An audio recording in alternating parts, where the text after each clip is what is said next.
I'm sure a lot of you have seen all of the FaZe drama that's been going on Twitter over the last couple days, and FaZe is something I've talked about quite a bit over the last year because it's been an absolute circus. From their stock absolutely flatlining to the point now where it's basically just a sad joke. Just look at this graph, it puts a tear in your eyes. It's more tragic than the ending to Marley and Me. It's just been crazy to see them circle the drain like this and have this wild fall from grace, because they're one of the very few gaming focused brands that branched out into the mainstream. Like, most people have probably heard of FaZe at some point in their life, even people that aren't associated with gaming. So they really did blow up in a big way, and now there's like a war going on between like the founders of FaZe versus the corporate suits that now control FaZe, and it's all just been bubbling over and becoming this massive shitstorm, and everyone's getting covered in the filth. It's getting stinky. Now, the first domino that fell in this FaZe soap opera is the OGs came forward, like FaZe Rain and Banks, and started criticizing the brand overall, talking about how it's become soulless and lame and just generally horrible. The main talking point is how the founders have lost control of the company to these zombies in suits that just don't understand the space. And they also show no respect to the founders that brought it there in the first place. They overrule them, they have no real decision-making power. Thus, the direction FaZe has been going over the last few years has been a negative one. And most people can probably agree with that. FaZe hasn't exactly been hitting home runs recently over the last couple years. So the founders have been talking about how disappointed they are with FaZe in its current state. And then FaZe Rain recently has just been leaking tons of information, like internal stuff, financials. He's been leaking more than the faucet in my college dorm room. He has been going hog wild with tons of information. And most recently, he was focusing on their numbers, like their actual numbers with their spend as well as what they're making.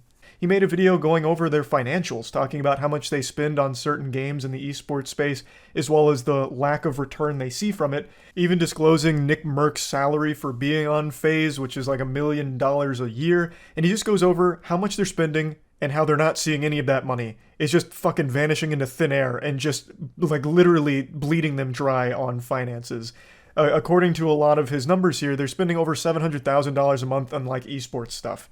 That's crazy, and they're not seeing any money come back into the company, which isn't exactly an eyebrow raiser. This is something everyone speculated for a long time because it's become very clear to actually every single person with eyes that the entire esports scene just doesn't make any money.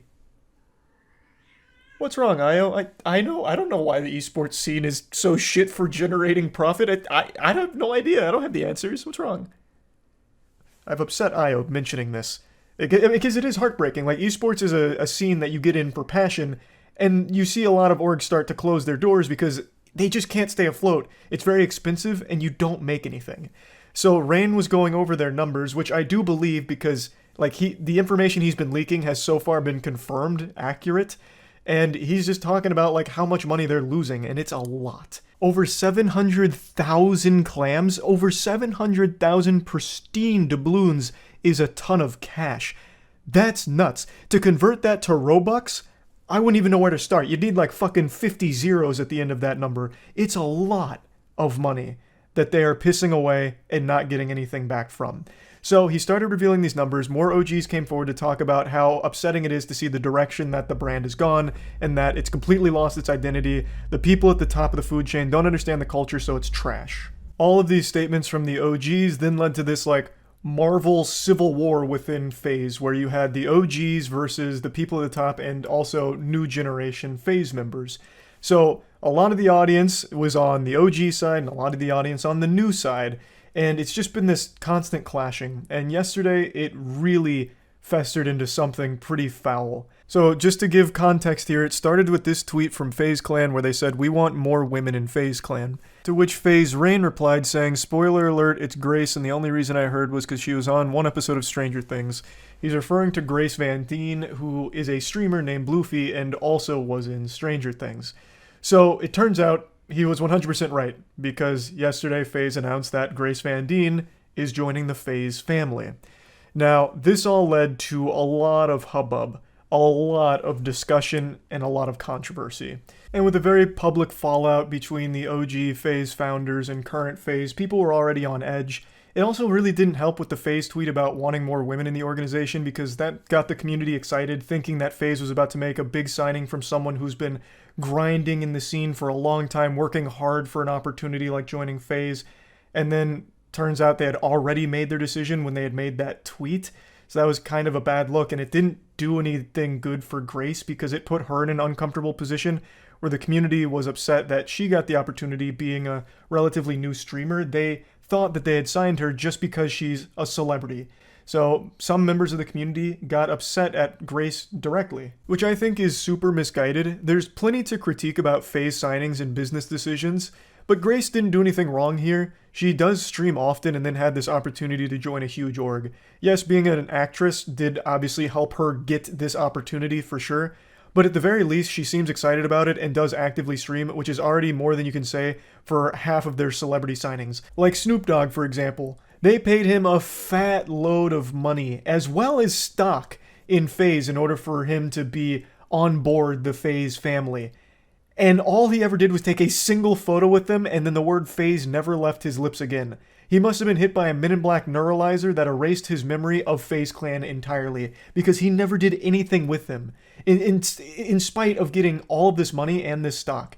And it wasn't just him. They've done this for multiple other celebrities too. Like Kyler Murray, who I'm pretty sure all of you watching didn't even know was part of FaZe Clan at any point. I didn't until I watched Ludwig's Mogul Mail on it. I had no idea Kyler Murray signed with FaZe, but he did.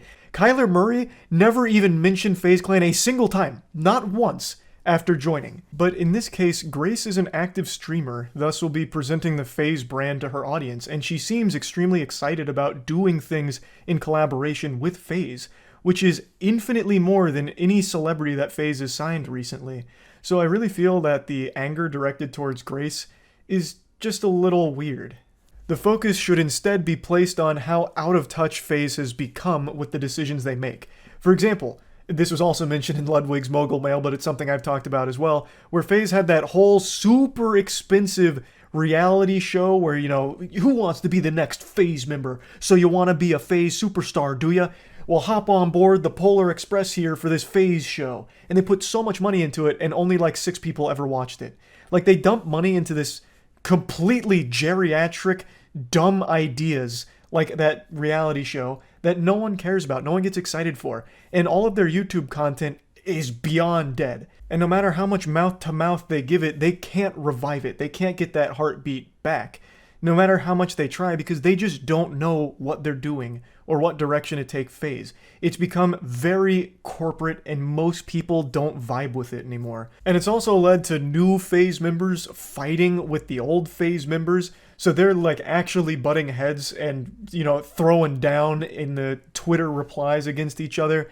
So it's just been so much fighting and drama with FaZe because the founders lost control of the company, and the direction it's gone has only further decayed the brand to the point where it's at, 55-cent stock price and kind of just like a joke in the industry outside of some of their esports teams. Like, they are still doing really well in the games they're in for the most part. Not entirely all of them, but a large chunk of them, their esports teams are still top of the line. So it's just a shame to see how bad things are behind closed doors at FaZe. And now those doors aren't even fucking closed anymore. Those doors have been kicked open. The entire public is being exposed to all of the dirty laundry of FaZe, and all of it's happening publicly. I am still shocked FaZe Rain was even able to release all of the information he has without getting sued. I would have thought they would have had so many NDAs out the wazoo on FaZe Rain, but he's just been revealing everything. So I'm starting to believe they probably just forgot about him and all of the founders, so they never even bothered to NDA them. So he'll probably just continue to share shit without repercussion. So I'm pretty excited to see what else he starts bringing to the public eye with FaZe. But anyway, I kind of wanted to talk about all of this because I just find it so fascinating and generally sad to see the state of FaZe. Like I said, it was one of the few gaming brands that broke into the mainstream and had like a very wide appeal to people even outside of the space, which is nothing shy of impressive. So to see what it's become is just wild, and to see how it continues to unfold is shocking.